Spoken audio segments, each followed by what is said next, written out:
Arnoldo Miranda, yo soy químico farmacéutico, tengo un magíster en ciencias farmacéuticas y últimamente, ¿no es cierto?, un diplomado de postítulo en farmacia clínica y ya desde la primera versión del diplomado vengo participando en este primer módulo del curso, contándole un poco a los estudiantes de este diplomado algunos aspectos farmacológicos ligados con la neurociencia, que es como finalmente yo decidí ir delineando e ir haciendo el hilo conductor de esta temática, porque creo que se vuelve así más interesante y más afín a lo que seguramente ustedes buscan o persiguen al haberse inscrito en este diplomado. Antes de empezar, me gustaría poder conocerlos a ustedes, pero particularmente me gustaría, si se pudiesen presentar brevemente y contarme cuál es su profesión. Me interesa mucho saber de qué profesiones tienen para hacerme una idea de cuál es el perfil de ustedes como estudiantes y en virtud de eso ir viendo de qué forma a lo mejor puedo ir matizando ciertas explicaciones. em, o ciertas aproximaciones de la temática que vamos a ir revisando. Y me gustaría también saber, no sé si habrán tenido la oportunidad de revisar a grosso modo los PPT que les compartí, pero saber qué esperan ustedes de esta temática particularmente relacionada con fármacos y neurociencia. No se peleen, pero los escucho.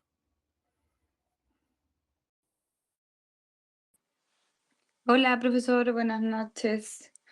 Hola Yo Mariana. soy, hola, soy terapeuta ocupacional, trabajo con neurodivergencia hace más de 10 años.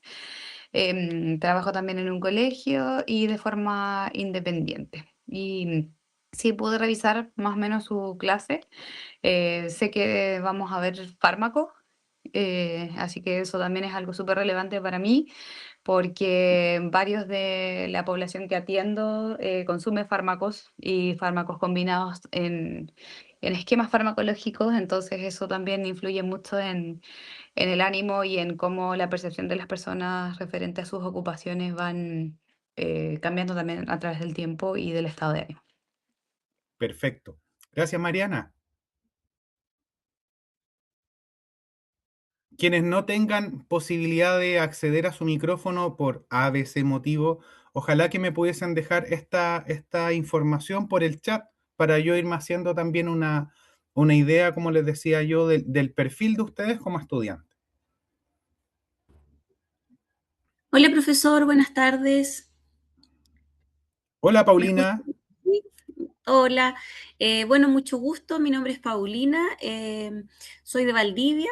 Mi profesión es psicóloga, soy psicóloga, llevo harto tiempo trabajando, mucho tiempo, en realidad yo diría como toda mi carrera profesional en el área de trauma, de violencia, con niños y adolescentes. Ya esa es la población en donde siempre he estado trabajando. En este momento trabajo en jurídica, trabajo con abogados, con trabajadores sociales, pero también muchísimo en coordinación con el intersector, ya mucho con salud mental, mucha coordinación con psiquiatras, que son las personas que atienden a los chiquillos que representamos nosotros, y desde ahí, por supuesto que yo no alcancé a ver la interesa mucho poder profundizar, ¿cierto?, respecto de los fármacos, de la salud, en la salud mental, las interacciones quizás de distintos medicamentos. Como digo, desconozco la clase en sí misma, no la miré, pero por supuesto que es muy relevante para nuestra profesión poder entender toda esta área, ¿ya? Y cómo afecta la conducta de los chicos, cómo se puede ir viendo un pronóstico, ¿cierto? A mediano, corto plazo, largo plazo. Eso. Así es, soy psicóloga. Súper. Muchas gracias Paulina. Gracias a usted.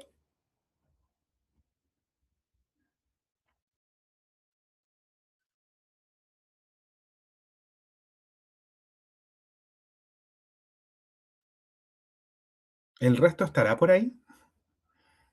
Hola, Hola, buenas profe. tardes. Ah, No sé quién habló primero, creo que Silvana.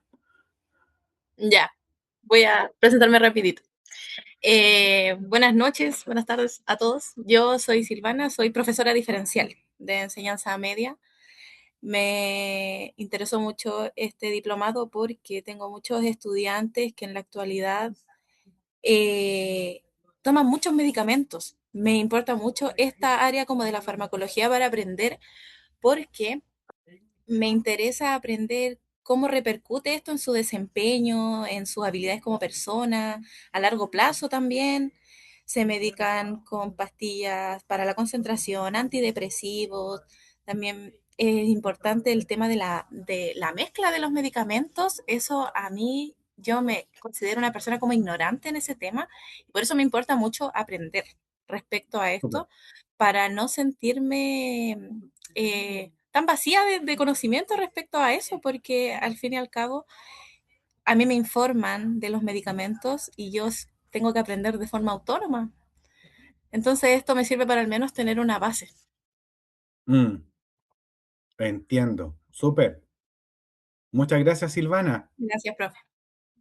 Natalia, Hola, buenas tardes. hola. Soy Natalia Elgueta Aguilera, soy fonoaudióloga de profesión. Trabajo como docente adjunta en la Universidad San Sebastián en la carrera de Pedagogía en Educación Diferencial y mi profesión la he desarrollado con jóvenes con síndrome de Down y neurodivergencia y también con personas adultas y adulto mayor con deterioro cognitivo y con fibromialgia. Revisé la presentación y me parece bastante interesante el cómo interactúan los medicamentos a nivel cognitivo, Súper. porque la mayoría de los jóvenes están medicados y las personas adultas también, y la clase se ve interesante porque actúan de manera diferente. Ya. Muchas gracias. Interesante. Súper. Muchas gracias. Les Hola, adelanto un poco. Arnoldo. Perdón. ¿Quién me habla? Wendy. Habla Wendy. Wendy, a ver si puedo activar la cámara. Bueno, em, Arnoldo, yo soy farmacéutica también de profesión. Súper. Soy terapeuta. Trabajo un área que es un área relativamente nueva que tiene que ver con el tema energético. Tengo mucha preparación en esa área energética y además en el área farmacológica. Entonces, mi fuerte en este minuto es trabajar los traumas y bloqueos en los pacientes, pero no a través de todas sus terapias que ellos están utilizando, pues, sino también a través de esa terapia energética que ayuda a reprogramar un poco estos bloqueos y permite que el paciente vaya sacando estas áreas como trancadas del ser humano de forma mucho más rápida que si haces tratamientos psicológicos solamente. Es algo nuevo que yo estoy innovando y bueno, este es el segundo diplomado que estoy tomando de neurociencia. El primero no me gustó mucho, la verdad, que era de Salamanca. Y con este yo creo que vamos más asociado a lo que yo quería, así que estoy súper entusiasmada porque quiero conocer un poquito más del cerebro, su funcionamiento, como, bueno, lo farmacológico ya lo manejo, pero cómo también afecta el comportamiento humano cuando hay lesiones cerebrales, cuando hay una desconexión, etcétera. Así que eso, Arnoldo, es algo distinto. Me imagino que para ti esto es nuevo igual. Claro, sí, es un lugar, es un área distinta a la que tú mencionas, ¿no es cierto? Pero no por ser distinta deja de ser súper interesante. Justamente en el chat también nos habla Pamela, dice que ella es ingeniera agrónoma, le gusta o le interesa, más bien dicho, saber acerca de neurociencia. Em, lo que les iba a comentar un poco, recopilando la información que ustedes me han entregado, es que,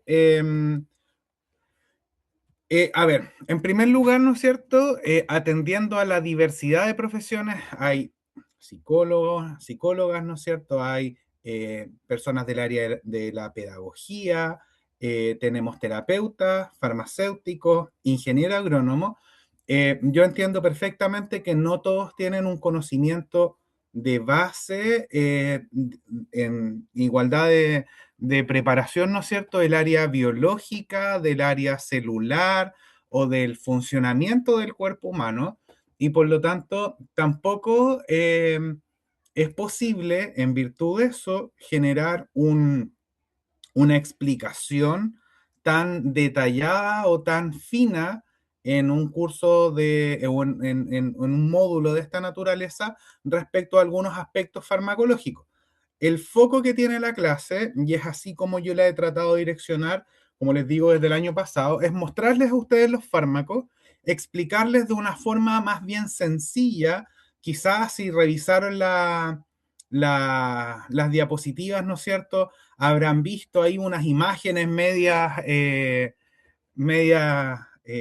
peludas, como dirían algunos estudiantes, que tenían una sigla, unas flechas, unas cosas por el estilo.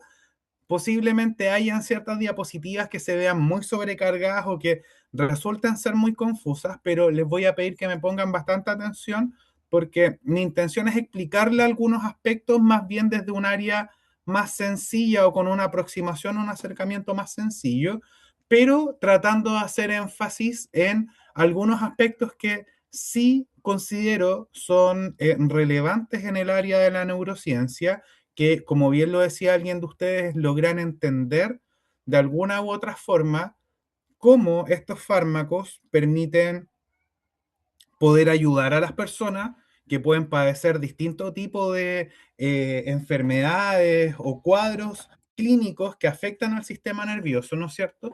Pero también entender, y es otra de las aristas que tiene este tema de los aspectos farmacológicos en neurociencia, también entender que producto del consumo de ese fármaco pueden existir repercusiones cognitivas, repercusiones motoras, como lo vamos a ver nosotros también, que en algunas ocasiones uno, la verdad es que en un principio no las piensa o las mismas personas no las dimensionan porque el foco de las personas está en tomarse este medicamento para sentirse mejor y tratar la enfermedad para lo cual se lo dieron, sin pensar en que ese medicamento a lo mejor les puede generar algún tipo de alteración conductual o les puede gatillar algún efecto adverso que impacta de alguna u otra forma en su calidad de vida, y son algunas cosas que a lo mejor ustedes mismos pueden notar dependiendo del contexto en el que se desempeñen laboralmente y también dependiendo de eh, el tipo de pacientes con quien ustedes tengan una mayor relación. Ashley, ¿no es cierto? Me habla también a través del chat, dice que le gustaría aprender sobre la complejidad de nuestro cerebro. Actualmente se desempeña como psicóloga en un programa de protección de los derechos de la infancia. Acompaña a muchas familias que están transitando procesos complejos, que muchas veces de base hay una salud mental mermada. El conocimiento nos permite acompañar de una forma más oportuna y psicoeducar a las familias. Perfecto, muchas gracias, Ashley. Entonces, como bien les comentaba yo, ese es un poco el foco que tiene esta clase. Por lo tanto, primero vamos a partir con algunos aspectos introductorios, más que nada como para poder hacer una aproximación respecto al funcionamiento del sistema nervioso, que entiendan que existen neurotransmisores, que creo que lo abordaron previamente en clases, pero desde el punto de vista más bien neuroquímico, ¿no es cierto?, con el profesor Diego. Y la idea es que en esta clase tengamos una aproximación, pero más bien desde el punto de vista biológico, funcional. Como les digo, puede haber información que quizás ustedes encuentren que es un poco confusa, pero la idea es que me pongan atención, que logren ir viendo cómo yo les voy a ir haciendo las conexiones respecto a este contenido para que ustedes lo puedan ir entendiendo de una manera clara. Dicho eso, voy a compartirles, van a ver que se comparte mi pantalla, pero es porque quiero compartirles este PPT,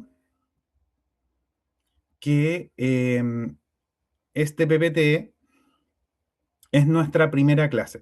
La primera clase yo tengo una actividad de inicio que dependiendo de los tiempos voy a ver si no la dejamos de inicio y la dejamos de término y nos sirve como para hacer una compilación de lo que ustedes hayan logrado aprender o entender respecto a la temática que yo les voy a mostrar particularmente.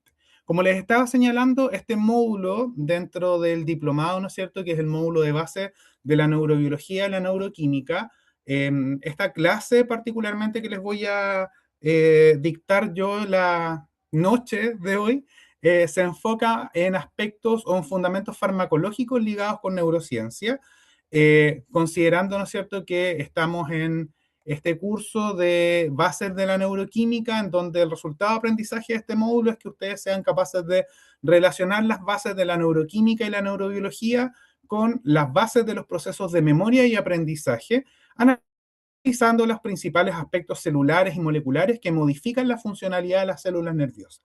Nosotros vamos a ver de forma bastante precisa cómo algunos fármacos pueden tener un impacto sobre los procesos de memoria, inclusive sobre el proceso de aprendizaje, ya sea desde el punto de vista terapéutico, como desde el punto de vista de los efectos adversos, y de qué forma, generando una aproximación, como les decía yo, bastante sencilla, es que estos fármacos pueden generar esta modificación de la funcionalidad.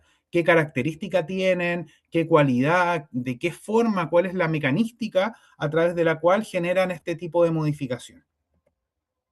Para eso, ¿no es cierto?, vamos a revisar nosotros los principales fármacos que tributan al sistema nervioso, que es parte de los recursos conceptuales, ¿no es cierto?, declarados en el programa de este curso, y el mecanismo de acción general de estos medicamentos que afectan o que tienen acción, mejor dicho, sobre el sistema nervioso. La idea es que ustedes sean capaces de entender, como bien lo dice también el recurso procedimental de este programa, que ustedes logren explicar, no de una manera tan detallada, ¿no es cierto?, o tan técnica, pero que sí que sean capaces de explicar y entender los fenómenos asociados a la interacción ligando-receptor, que es algo que yo les voy a comunicar más adelante, clasificar los principales medicamentos y analizar los mecanismos de acción de estas sustancias o de estos medicamentos, relacionándolos, ¿no es cierto?, con los efectos que estos pueden llegar a desencadenar sobre el sistema nervioso. Como les decía, esta actividad de inicio vamos a dejarla para más adelante. Bien, para partir a introducir un poco esta temática, comentarles que nosotros estamos abordando, y es lo que vamos a abordar durante esta noche, la temática relacionada con el sistema nervioso central.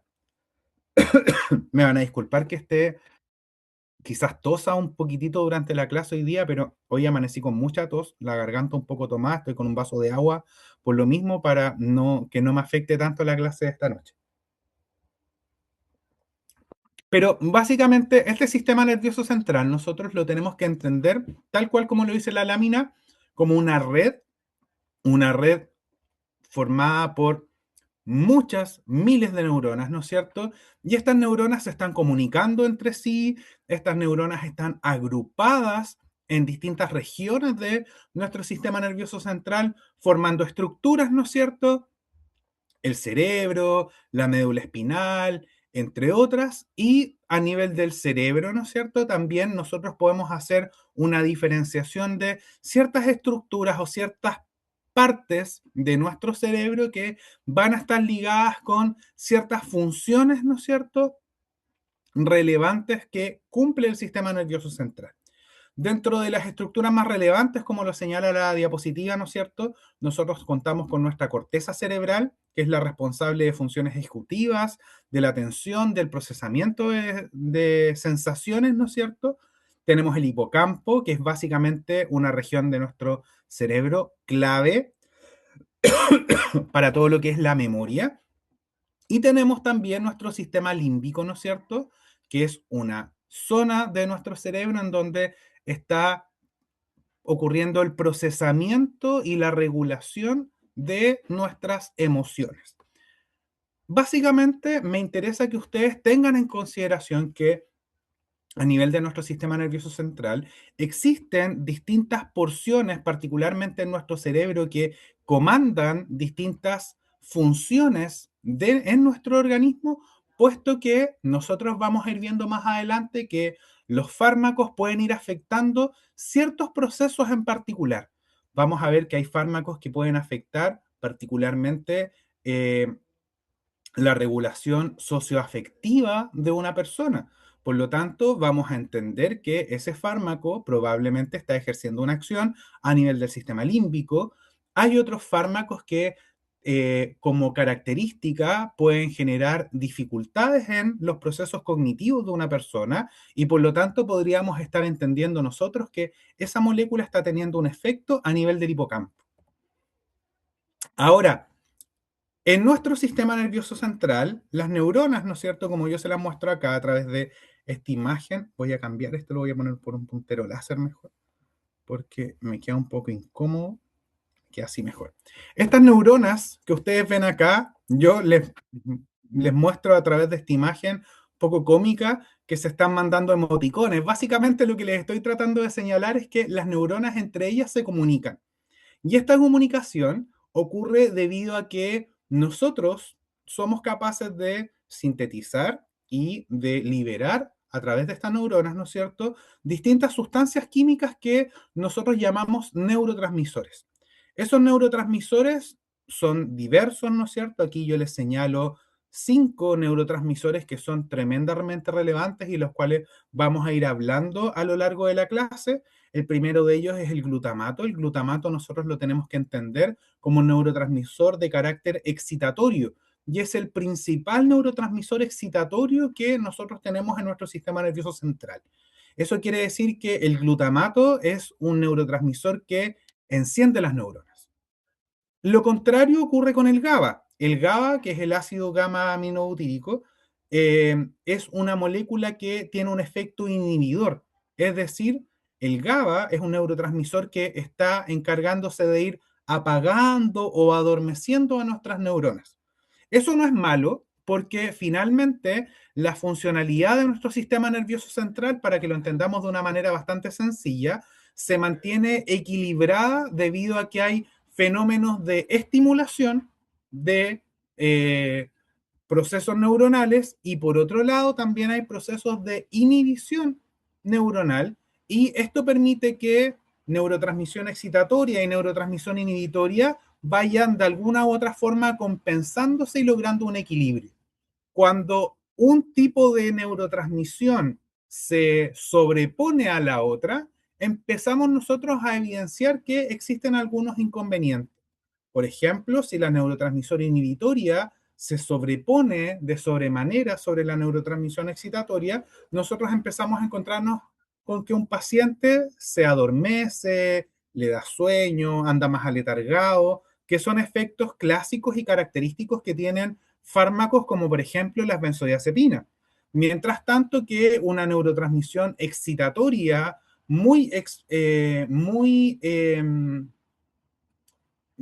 que esté superando en cierta medida la neurotransmisión inhibitoria, pudiese inclusive gatillar algunos inconvenientes, como lo es la epilepsia, en donde hay algunas personas que convulsionan, ¿no es cierto? Y se debe en ciertas ocasiones a fenómenos excitatorios, ¿no es cierto? Difíciles de poder controlar en el sistema nervioso central.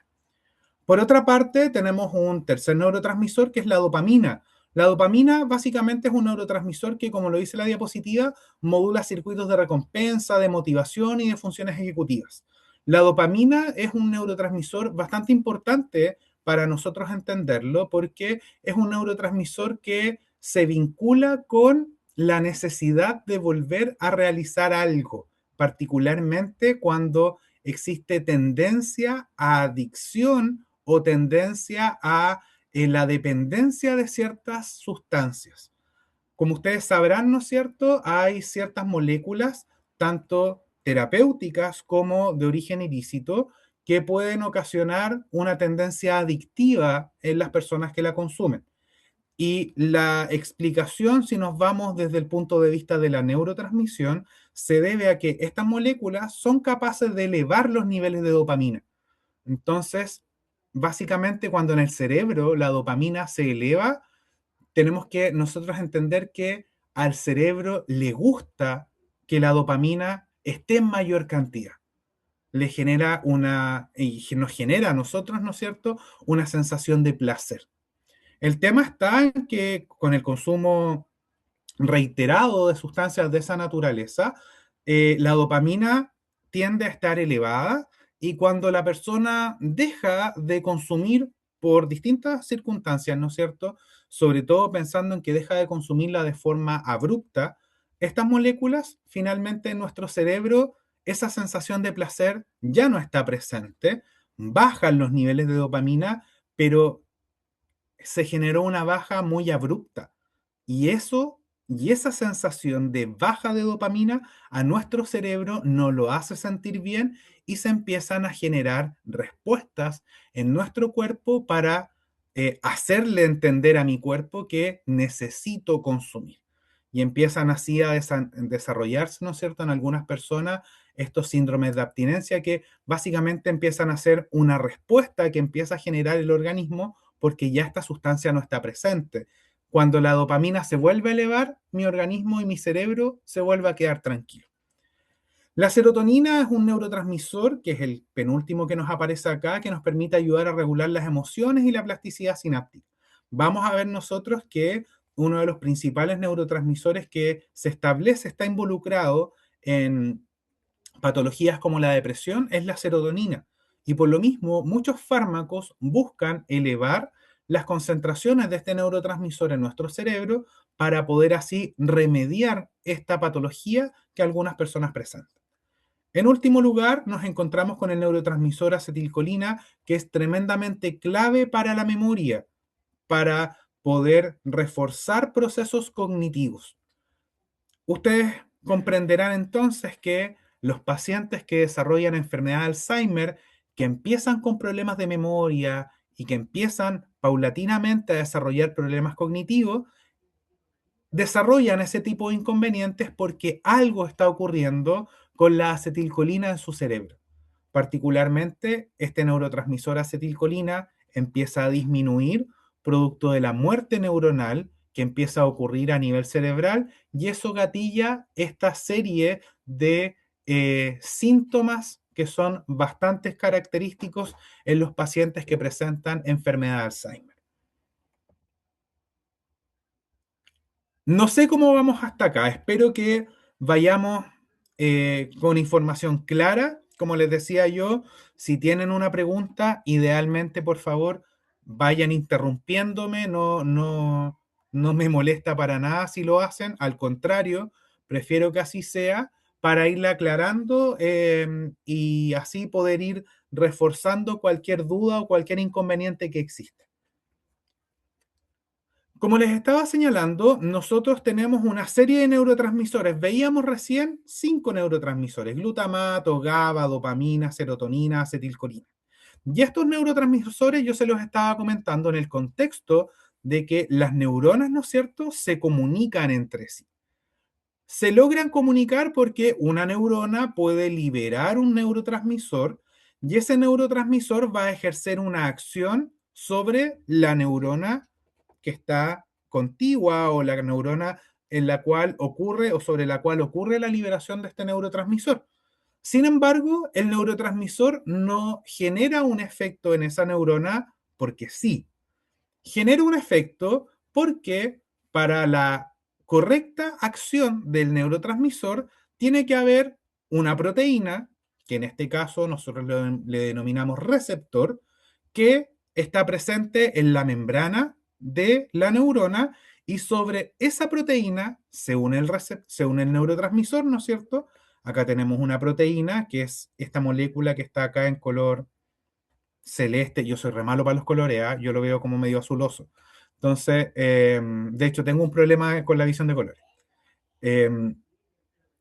Sobre esta molécula, ¿no es cierto?, que es el receptor, ustedes ven que se van posando estas pequeñas moléculas, estos circulitos que corresponden a los neurotransmisores. Entonces, sobre la superficie, sobre la membrana celular, o no sobre, sino que en la membrana celular, ¿no es cierto?, de nuestras neuronas, nosotros nos encontramos con estas proteínas que corresponden a los neurotransmisores. Corresponden a los receptores. Tenemos receptores para cada tipo de neurotransmisor. Eso quiere decir que existen receptores para glutamato, que existen receptores para GABA, para dopamina, para serotonina, para acetilcolina. Y debido a que el neurotransmisor es capaz de unirse a este receptor, se genera una respuesta finalmente. Como lo dice la diapositiva, ¿no es cierto? Esta interacción, que es la interacción entre el fármaco, o mejor dicho, el ligando en este caso, que es un neurotransmisor, y el receptor, desencadena una serie de cambios conformacionales que activan o inhiben procesos bioquímicos y fisiológicos. O sea, dependiendo de la acción que vaya a tener el neurotransmisor, esa neurona puede verse estimulada o puede ver deprimido su funcionamiento. Pero la base es el hecho de que nosotros tenemos neurotransmisores y esos neurotransmisores se unen a estos receptores de membrana. Esto es netamente para ilustrar, no me interesa que se los aprendan de memoria ni nada por el estilo, sino que vayamos entendiendo y vayamos comprendiendo que, como bien les decía yo, para cada neurotransmisor existen distintos tipos de receptores. Hay distintas clases de receptores de las cuales no voy a detallar, no es la finalidad de este curso. Y como ustedes podrán ver, estos receptores están distribuidos en distintas zonas dentro de nuestro sistema nervioso central, entendiendo lo que les decía yo delante, de que hay distintas regiones dentro de nuestro cerebro y esas distintas regiones están encargadas de hacerse cargo de diferentes funciones o procesos, unas relacionadas con las emociones, otras relacionadas con la memoria, el aprendizaje, etcétera, etcétera, etcétera. Entonces, si ustedes se dan cuenta, existen receptores para glutamato, para GABA, para dopamina, para serotonina, para acetilcolina, distribuidos en distintos puntos dentro de nuestro sistema nervioso.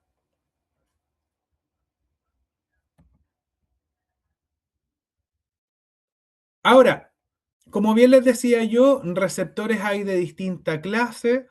Mi intención no es explicarles detalladamente para qué o qué características tienen cada uno de estos receptores, sino que entendamos, por favor, que estos neurotransmisores se unen a estos receptores y producto de la unión entre el neurotransmisor y el receptor se genera una respuesta que dependiendo del receptor puede ser una respuesta más rápida, una respuesta un poquitito más lenta, pero finalmente se genera una respuesta.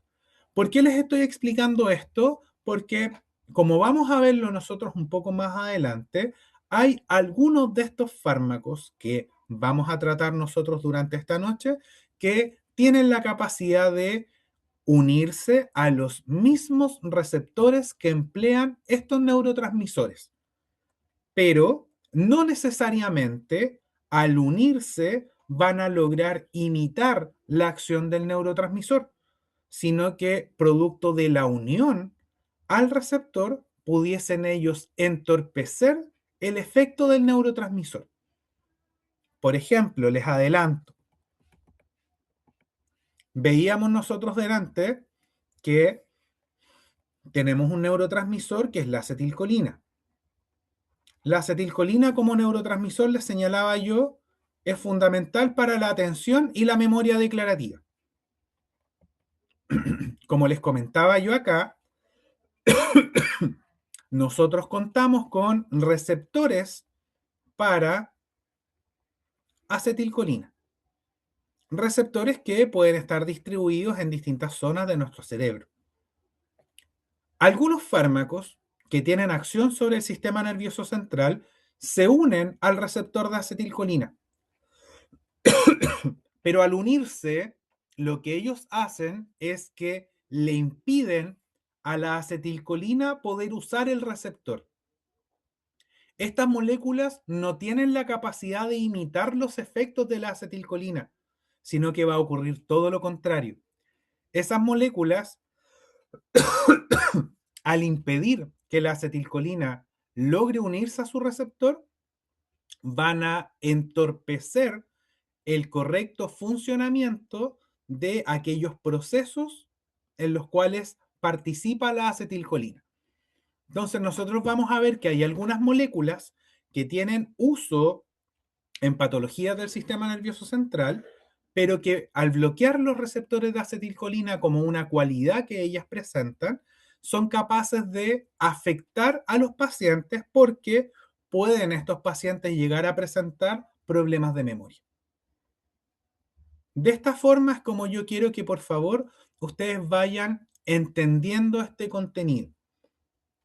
No me interesa, como les decía yo, que tengan una claridad absoluta de cuáles son los receptores principales, cuál es el tipo de receptor, ni nada de esa índole, sino que entiendan estos conceptos que son los conceptos fundamentales que yo necesito que ustedes vayan entendiendo para poder, a partir de ellos, ir trabajando en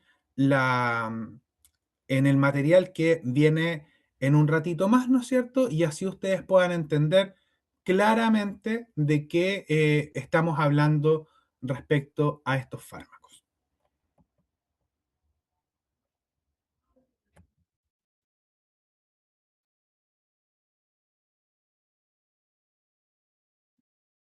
Ahora, ¿qué es lo que ocurre cuando se activa un receptor? Esto, más que nada, para que lo entendamos, ¿ah? Esta imagen, que es una animación, lo que busca es poder generar una explicación clara respecto a cómo funciona un receptor. Tenemos que ver esta cosita, ¿no es cierto?, de aquí, este polígono que está acá, que como ustedes ven, tiene un sitio en el que calza muy bien dentro de esta figura que corresponde al receptor. Esto de acá, ¿no es cierto?, que es lo que está intercalado en la membrana celular, corresponde al receptor. Y el receptor cuenta con un sitio para que el neurotransmisor, que vendría siendo en términos técnicos también conocido como ligando, pueda unirse a esta estructura. Si ustedes se dan cuenta, al momento en que el neurotransmisor se une al receptor, ocurre un cambio en la estructura del receptor que se ve reflejada básicamente porque esta parte de acá que está cerrada se abre y eso permite que estas pelotitas rojas, ¿no es cierto?, que están en la parte exterior de la célula, ahora puedan ingresar sin ningún tipo de inconveniente hacia la parte interior de la célula. Eso en términos sencillos es lo que puede hacer un neurotransmisor sobre su receptor. En este caso, nosotros lo estamos ejemplificando con un receptor que en el área farmacológica se le conoce como un receptor ionótropo o ionotrópico, que es básicamente un receptor que cuando yo lo activo debido a que un ligando, en este caso, se une a su estructura, permite que a través de él pueda transitar una molécula que generalmente estamos hablando de iones que pueden circular a través de él. Y se experimentan cambios iónicos, ¿no es cierto? Cambios en el gradiente debido a la apertura de esta estructura, permitiendo el paso de estas moléculas. Hay otros receptores que al momento en que el ligando o el neurotransmisor se une a él, activan procesos celulares en la porción citoplasmática, ¿no es cierto?, en la parte interna de la célula, y desde ahí ocurre una serie de reacciones de señalización para poder ocasionar una respuesta farmacológica o una respuesta biológica. Pero en sencillas palabras, ¿no es cierto?, estos receptores son estimulados por una molécula, en este caso estamos hablando en principio de neurotransmisores, pero también tenemos que entender y dimensionar que así como un neurotransmisor puede activar un receptor, eventualmente un fármaco que se parezca o que tenga ciertas cualidades estructurales que le permitan utilizar ese sitio al que se une Usualmente el neurotransmisor puede lograr imitar los efectos del neurotransmisor y por ende va a lograr también activar al respectivo receptor.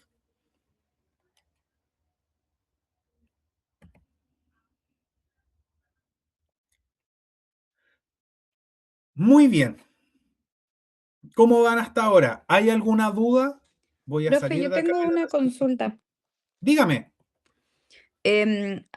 Anteriormente, o sea, la idea final fue que si el fármaco puede similar el neurotransmisor que activa el receptor, pero ¿qué pasa, por ejemplo, o no sé si es que esto es viable o no, o es posible, que una célula no haga neurotransmisores a pesar de que el fármaco haga su acción y active el canal para que pasen, pero ¿qué pasa si la célula no hace más neurotransmisores? O no sé si eso puede pasar en realidad.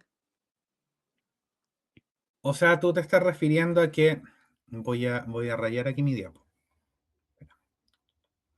Ah, no, sí está bien. Tú te estás refiriendo a que producto de esta acción, supongamos, es un ejemplo nomás, ¿no es cierto? A raíz de esta acción, lo que ocurre finalmente es producción de un neurotransmisor, ¿no es cierto? O sea, lo que yo tengo Y que entendido es llegue a un que, punto, y que llegue a un punto en el que no se produzcan más neurotransmisores. exacto, a pesar de que el fármaco esté estimulando al receptor o que haga la misma acción del receptor para que puedan ingresar, ¿qué pasa si es que la célula o la neurona en este caso no hiciera neurotransmisores? O, insisto, no sé si es que eso pasa. Es algo que difícilmente puede llegar a ocurrir, porque tenemos que pensar que para que una célula no sea capaz de producir neurotransmisores significa que no tiene a su haber algún las moléculas precursoras para poder sintetizarlo. Pueden haber situaciones en las cuales ese tipo de fenómenos ocurran, pero esas situaciones particularmente responden a enfermedades neurodegenerativas en donde producto de la muerte celular que se está generando a nivel del sistema nervioso, ya sea complejo que las moléculas o los fármacos que tú administres logren hacer efecto. Te pongo un ejemplo que no se liga mucho con cómo tú me abordas la pregunta, pero sí se liga un poco como con el aspecto final.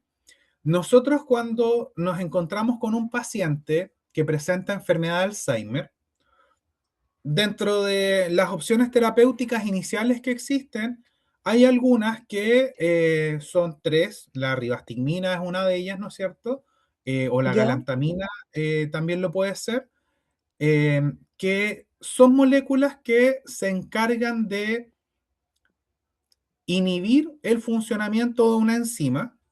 Y esa enzima, la función que cumple es degradar al neurotransmisor acetilcolina. Hay que pensar que los neurotransmisores no son sustancias eternas en nuestro cerebro.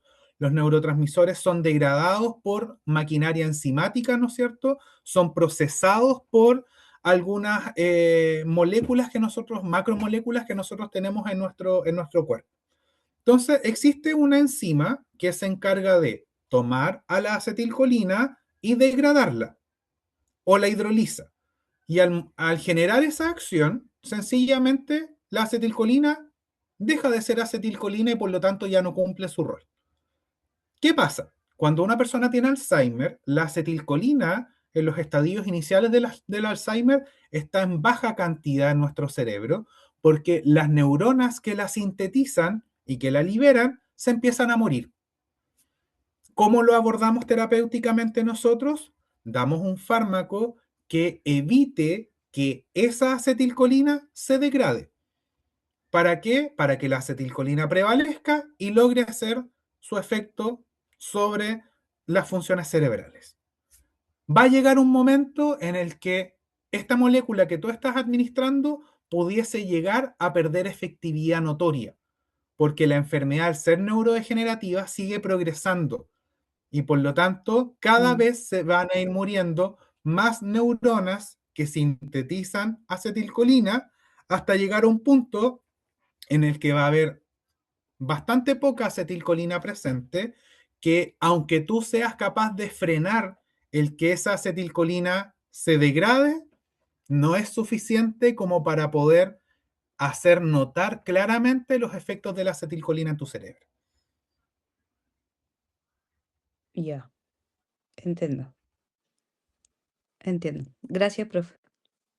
De nada. Quiero ver si es que hay alguien que tiene alguna otra pregunta, me la puedo haber dejado en el chat. Voy a dejar de compartir.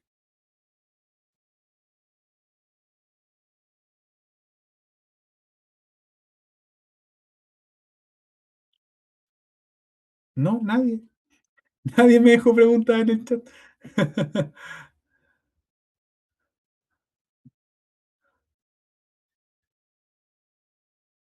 Continuamos entonces.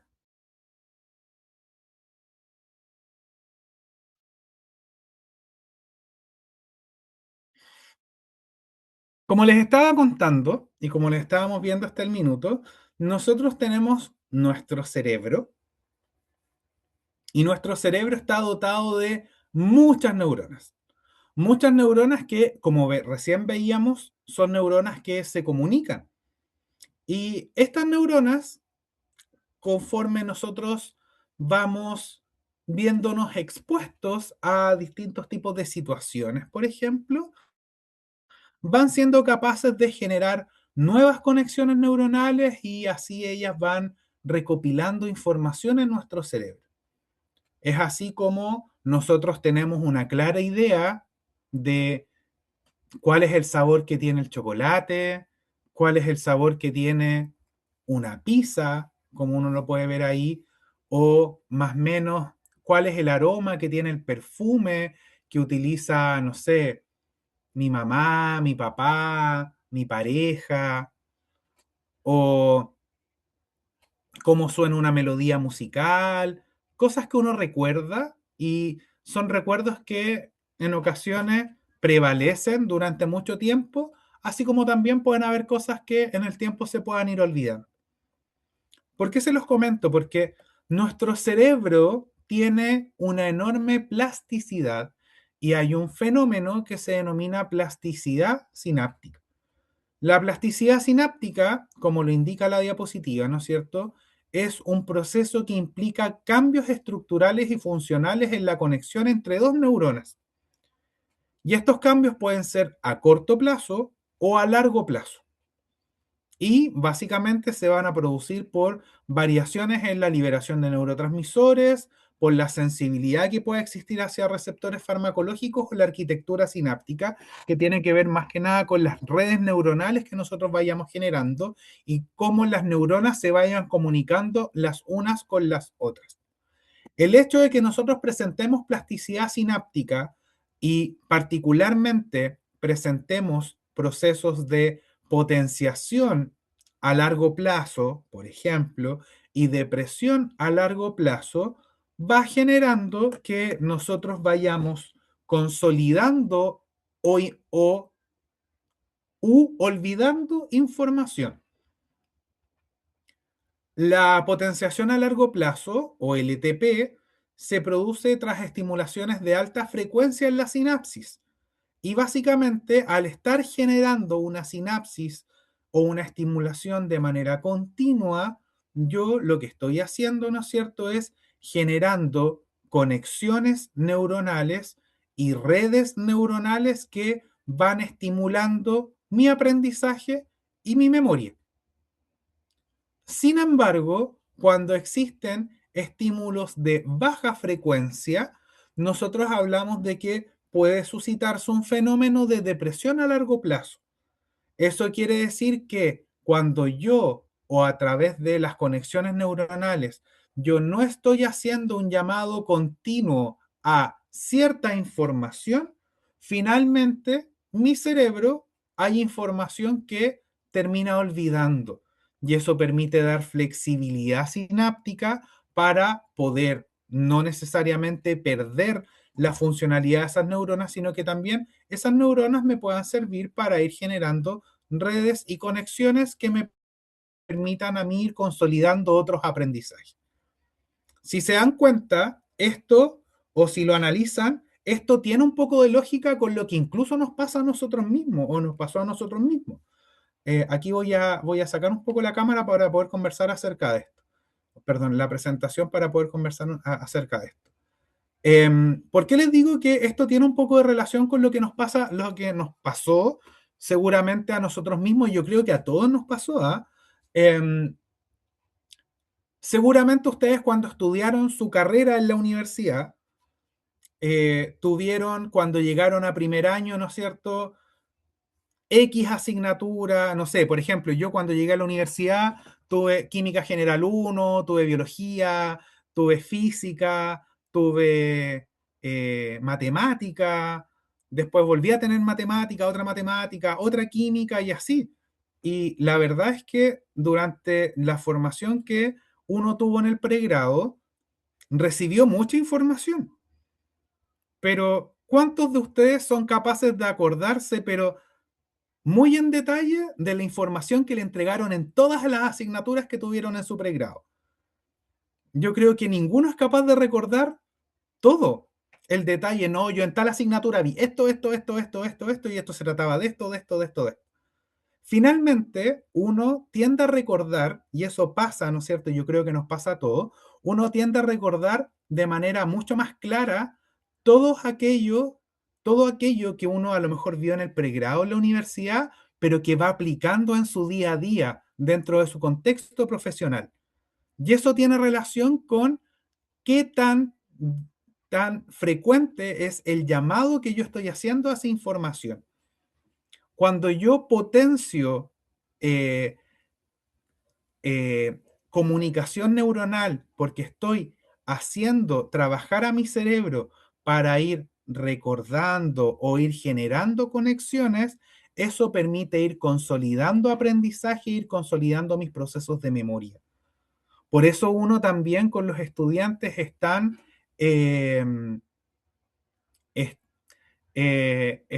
mañoso, podríamos decirlo en algunas ocasiones, que le dice, oiga, no deje para última hora el estudio, perdón, para su evaluación, porque si usted no tiene un proceso de estudio sistemático, usted no va a lograr generar una conexión neuronal o una red, ¿no es cierto?, sináptica que favorezca o promueva su aprendizaje y que ese aprendizaje quede consolidado en su memoria.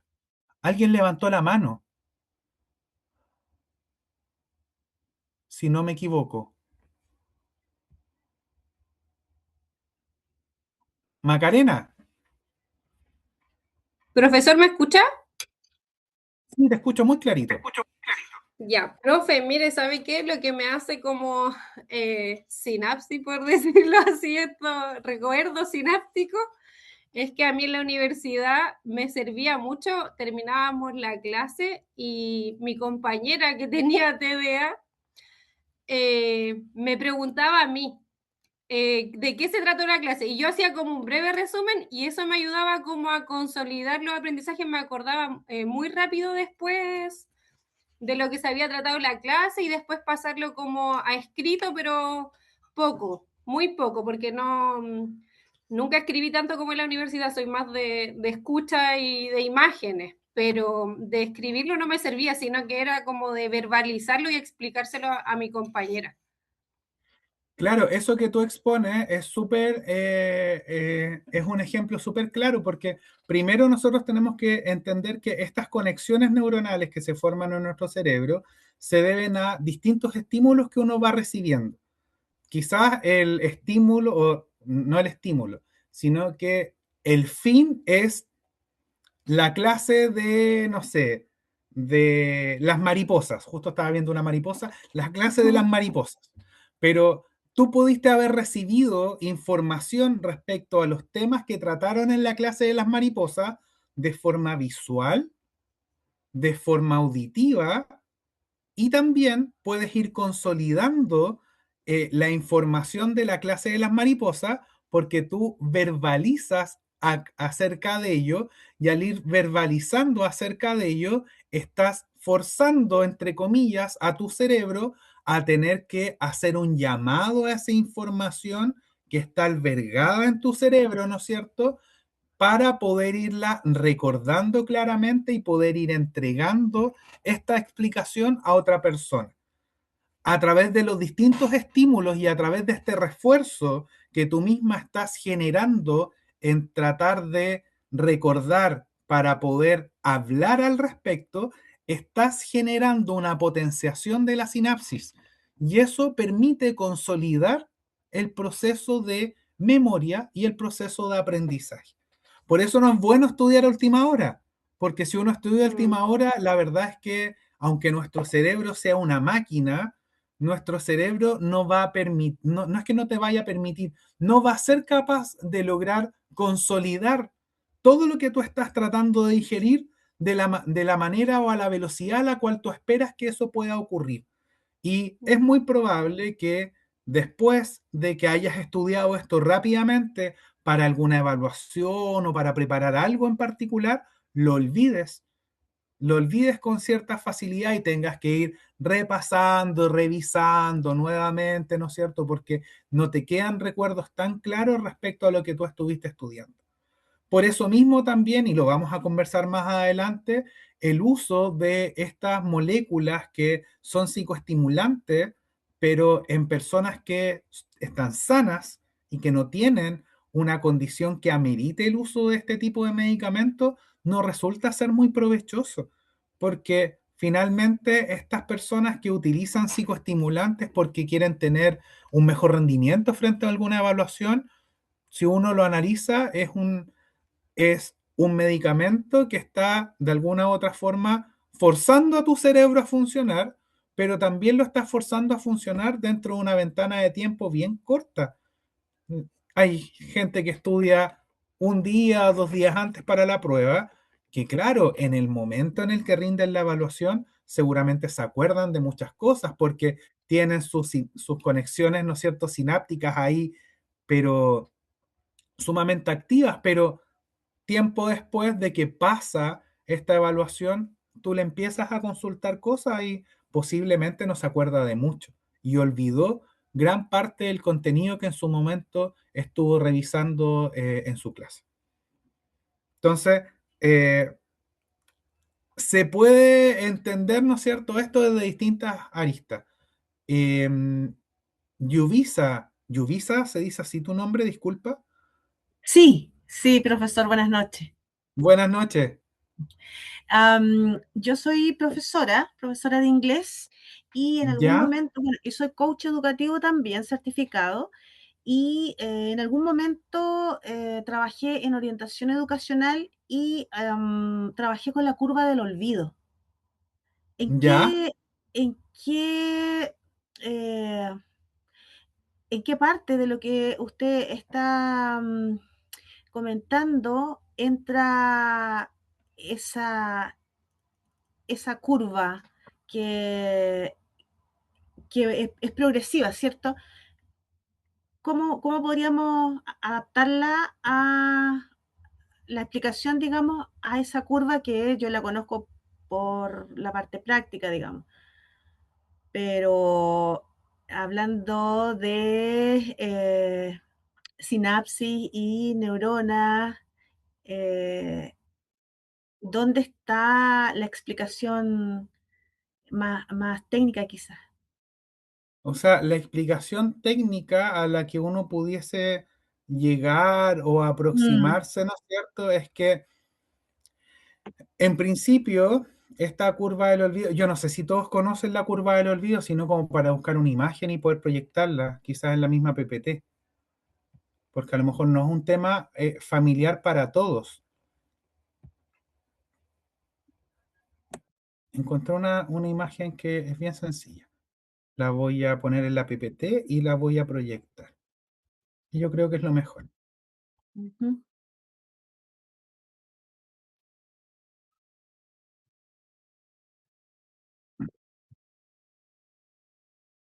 Pero tengo que compartir pantalla. Se me olvida que tengo que compartir pantalla.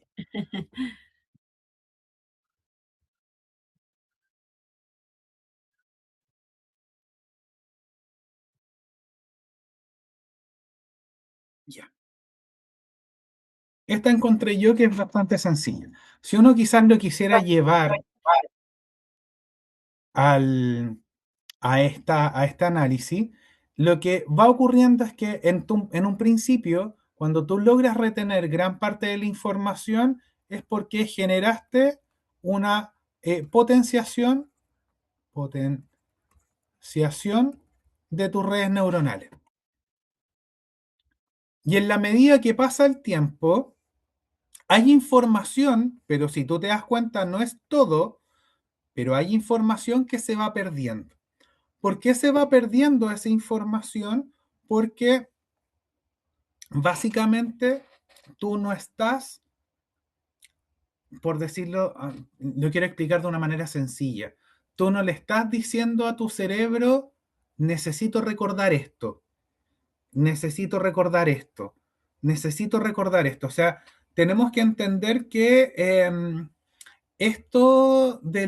para que lo entendamos claramente, esta potenciación a largo plazo eh, es como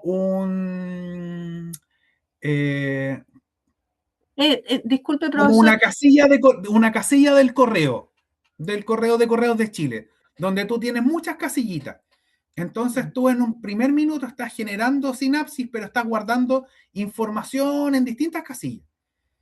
En la medida que pasa el tiempo, hay algunas de esas casillas sobre las cuales vas a ir trabajando y vas a seguir generando esta sinapsis, ¿no es cierto?, en donde estás estimulando a las neuronas para trabajar sobre esa información, pero hay información que a lo mejor está guardada ahí, sobre la cual tú no estás generando esta sinapsis de manera tan frecuente o estos estímulos de neurotransmisión de manera tan frecuente para recordar cierta fracción de esa información que tú tienes almacenada.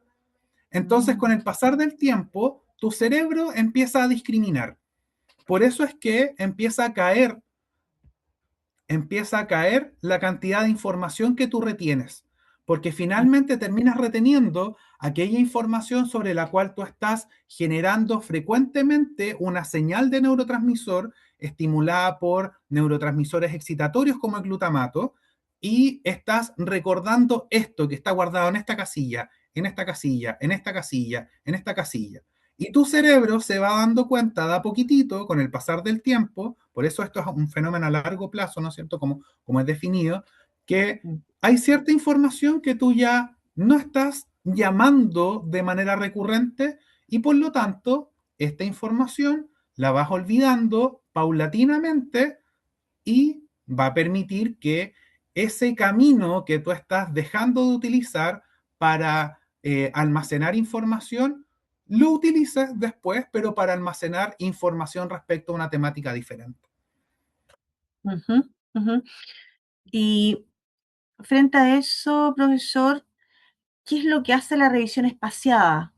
Nuevamente hablando en términos técnicos, hace el estímulo una y otra vez para volver a las mismas casillas y de esa manera Exactamente. No detener el olvido. Exactamente, no necesariamente vas a lograr recordar el mismo nivel de información o vas a llegar quizás lograr el mismo nivel de retención, pero es eso lo que estás generando, es como que estás haciendo que tu cerebro trabaje en Mm, volver a hacer el llamado a esta información para que de esa forma tu cerebro también se vaya dando cuenta que esa información que tú necesitas y que tú tienes que ir recordando y por lo tanto se hace más... es difícil de que tú la puedas llegar a olvidar. ya. Y una última Ahora, esto duda. que, Ujú. disculpa, dale nomás. Sí, y una última duda con respecto a eso, siempre conectando todas estas consultas. em, un, Estamos hablando de profesionales, gente que tiene memoria y que ha trabajado sobre eso durante toda su vida, pero que cuando se refiere a ciertos contenidos, materias, etcétera, esa curva del olvido sucede más rápido, que es lo que se conoce como la memoria a corto plazo, también uno de los Ujú. conceptos populares que se manejan. ¿Esas son distorsiones de este promedio o qué pasa ahí con las redes neuronales, los estímulos se ven dañados por traumas, no sé, o por alguna otra instancia? No.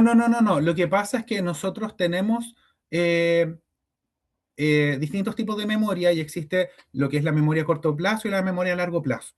Y básicamente yo no soy capaz de entrar mucho en detalle al respecto porque tampoco soy tan experto en esa área, pero es a través de procesos de neurotransmisión distinta que tu cerebro es capaz de discriminar qué tipo de estímulo es al que se está viendo enfrentado para poder hacer la correlación de si esto es algo agudo, súbito y que a lo mejor es plausible olvidar rápidamente o es algo en lo que se tiene que trabajar para que se consolide de manera más quede más establecido en tus recuerdos. Vale decir, hay que tocar aquellas áreas como la curiosidad y otras, en donde esa persona pueda sentir el estímulo y retener. Exactamente. Perfecto. Muchas gracias, profesor. Ahora, yo hago mi comentario ligándolo a lo farmacológico, que es el sentido de esta clase. Todavía no hemos llegado a eso, pero tiene el sentido de esta clase. Justamente pensando en esto de la curva del olvido y pensando en esto relacionado con la plasticidad sináptica, que es la potenciación a largo plazo. Como les estaba señalando yo, la potenciación a largo plazo que nos permite a nosotros, ¿no es cierto?, sentar las bases del aprendizaje y además reforzar mucho la consolidación de información y así nuestra memoria, se debe, ¿no es cierto?, o ocurre debido a que hay sinapsis de alta frecuencia. O sea, esto está ocurriendo con alta frecuencia. Cuando hay pacientes, hay personas que utilizan fármacos que, como les decía yo al principio, pudiesen afectar neurotransmisores que apagan, entre comillas, nuestro cerebro, también generan que la frecuencia a la que ocurren estas sinapsis que participan dentro de la potenciación a largo plazo ya no sea tan alta, sino que esa frecuencia se reduzca.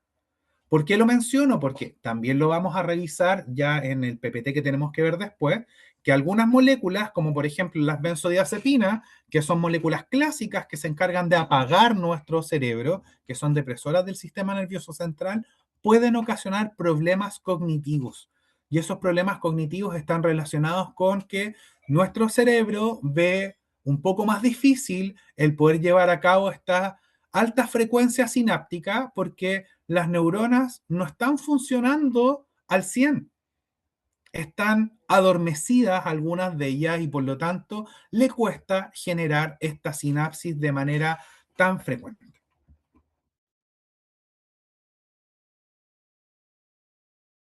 Para resumir esta presentación, ¿no es cierto? El equilibrio excitación-inhibición es esencial para la función cerebral. Es lo que yo les partí señalando en esta presentación. Tenemos neurotransmisores excitatorios clásicos como el glutamato, tenemos neurotransmisores excitatorios clásicos como el GABA y la actividad cerebral excitatoria se compensa o debe ser compensada hasta cierto punto por la actividad cerebral inhibitoria o la neurotransmisión inhibitoria para que nuestro cerebro se mantenga funcional en condiciones óptimas. Los distintos neurotransmisores que nosotros revisamos tienen funciones distintas. El glutamato se relaciona con el aprendizaje y la memoria, ¿no es cierto? Y es de ahí a que ayuda a que existan estas potenciaciones o estas sinapsis de alta frecuencia para la potenciación a largo plazo. El GABA genera un control inhibitorio, deprime el funcionamiento de algunas neuronas. La dopamina participa en la motivación, ¿no es cierto?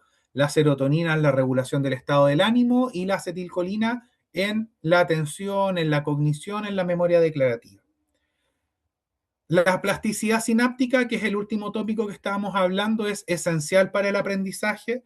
Existen procesos de potenciación y depresión a largo plazo que ayudan a entender cómo funciona nuestra memoria y el aprendizaje, pero así también nosotros tenemos que entender que hay ciertas patologías que pueden alterar estos procesos neurofisiológicos que se llevan a cabo en nuestro cerebro, y también los fármacos pudiesen llegar a afectar el correcto desarrollo de algunos procesos o funciones en nuestro cerebro. ¿Alguna otra duda que les quede respecto a esta primera presentación? Las oigo o leo.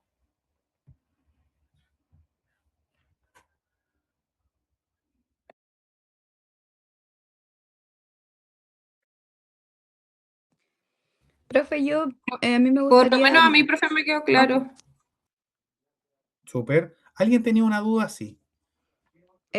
más que una duda, he estado estudiando este último tiempo los sistemas de recompensa y cómo se activan con el uso de las pantallas y lo que corresponde a el secuestro o sea, la activación de la amígdala cuando entramos en, por ejemplo, en desregulaciones sensoriales, y que tiene mucho también que ver con la tolerancia a la frustración y que en las pantallas y el uso de las pantallas eh, aumenta en realidad la frecuencia de estos periodos y disminuye la tolerancia a la frustración.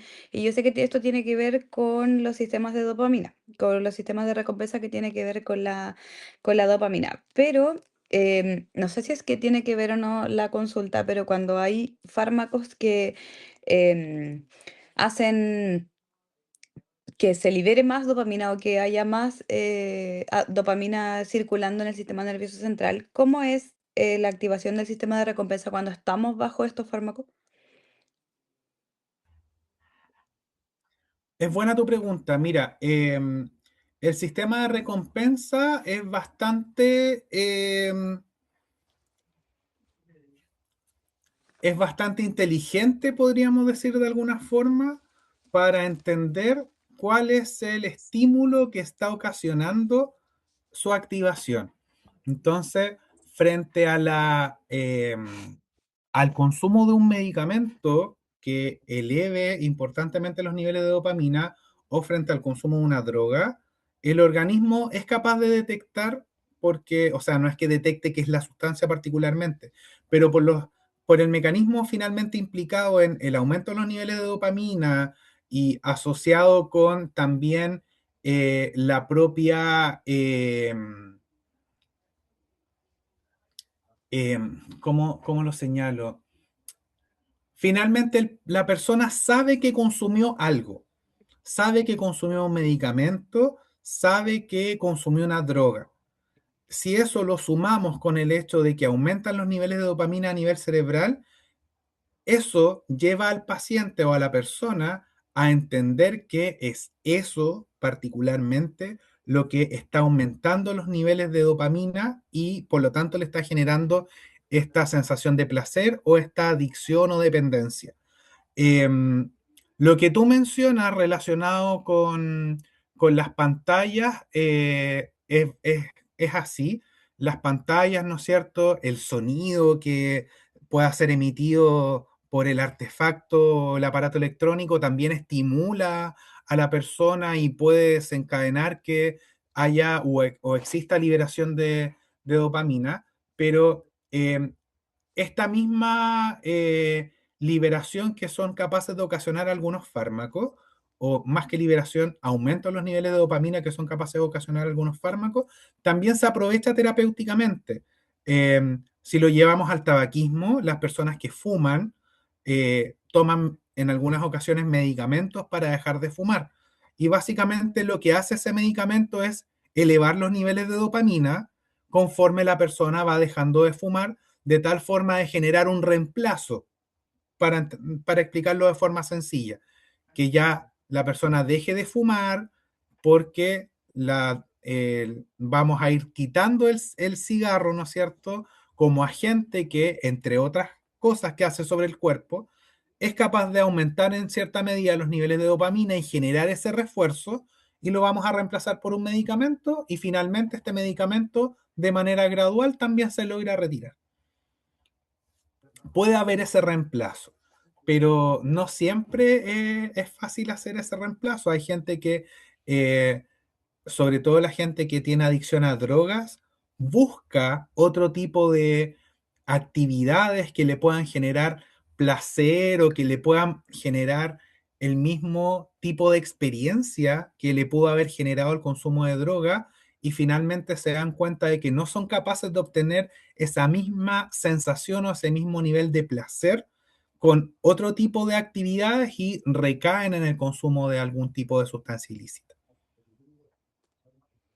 Pero, profe, por ejemplo, poner un caso, una situación. Un adolescente que tiene déficit de atención, que está tomando Samexit, por ejemplo, que es una anfetamina.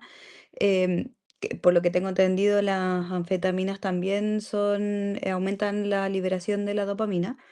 Sí, Entonces, pasa con este adolescente que, si bien ya le está yendo mejor en el colegio, puede poner más atención, se siente más efectivo, pero a la vez en sus tiempos libres pasa mucho más tiempo en las redes sociales o en las pantallas porque, por lo que yo me imagino, es una hipótesis de que al liberar dopamina en el uso de la pantalla y él identifica que eso es lo que le genera placer, más tiempo también quiere estar en eso, entonces, ¿ese actuar se refuerza más? Esa no, es mi pregunta. no. ¿Cómo actuaría el sistema de recompensa ahí? Ahí hay que, entiendo, ahora entiendo mejor cómo me planteas tú tu consulta. Lo que hay que entender ahí es que, si bien yo les señalaba recién que la serotonina es uno de los neurotransmisores que está involucrado con el estado anímico de la persona, finalmente es más de un neurotransmisor el que se encuentra regulando el estado de ánimo, el humor o la conducta de una persona. Y entre ellos Ujú, está la noradrenalina también y la dopamina. Y particularmente moléculas como el principio activo que contiene el Samexit, que como bien dices ujú. tú, corresponde a un derivado de anfetamina, eh, elevan niveles de noradrenalina y niveles de dopamina en nuestro cerebro, y eso, si bien es beneficioso, considerando que una persona tiene TDAH, también puede generar una implicancia en cierto cambio conductual en quien lo consume, producto de que estos otros neurotransmisores también se involucran con el control del estado de ánimo de la persona. Ok. Entonces puede ser que Profe, cosas que antes no le gustaban, ahora le gusten o ahora le gusten más. Uno puede llegar a notar cierto cambio en el estado de ánimo de ese tipo de paciente. Pero ahí la activación del sistema de recompensa de la dopamina no tendría nada que ver con eso. No te puedo decir que no tiene nada que ver, porque finalmente el sistema nervioso es bien complejo, Mm, pero no podemos atribuirle solo a eso la causa. ya, entiendo. Gracias, profe. De nada. profesor, yo tenía una consulta sobre el Dígame. tema que planteó la compañera. Para la problemática que ella presentó es donde los docentes ahora se está utilizando como la gamificación en las estrategias de aprendizaje para el tema de Justo las se cortó recompensas. cuando me dijiste antes de estrategia de aprendizaje. La gamificación, Ah, ya, la gamificación. sí. Es como la que Eh, están utilizando ahora como con el juego y eso en la sala de clase como para o sea, reemplazar claro, como objetos. la gamificación se sustenta en el hecho de que el someter a una persona a un contexto más bien lúdico genera mayor interés, y ese mayor interés repercute en una mayor atención y un beneficio en el aprendizaje. no tiene más, o sea, tiene más que nada relación un poco no con el uso de pantallas directamente, sino que tiene relación más que nada con que es una metodología, exacto, que es una metodología activa, que no es la típica clase, porque hay personas, y esto pasa, o sea, hay personas a las que tú le presentas una actividad de tipo gamificación y no les gusta. No necesariamente va a ser algo que le va a gustar a todo el mundo. Hay algunas personas a las que les gusta la típica clase, ¿no es cierto? Hay otras personas que prefieren estar con una aplicación, pero al común de la gente le gusta estar en una actividad más bien lúdica, más bien activa, como recién decía Yubisa en el chat. Entonces, es el hecho de tratar de transitar a la gamificación para generar una mayor motivación en el estudiante, una mayor motivación en su aprendizaje para generar un mejor resultado finalmente en el proceso. Gracias, profe. De nada. Bien, chicos, démonos un break, yo creo que de unos 10 minutitos. Nos volvemos a encontrar 20 para las 9. Vayan a hacerse un cafecito, un pancito para activar, ¿no es cierto?, un poco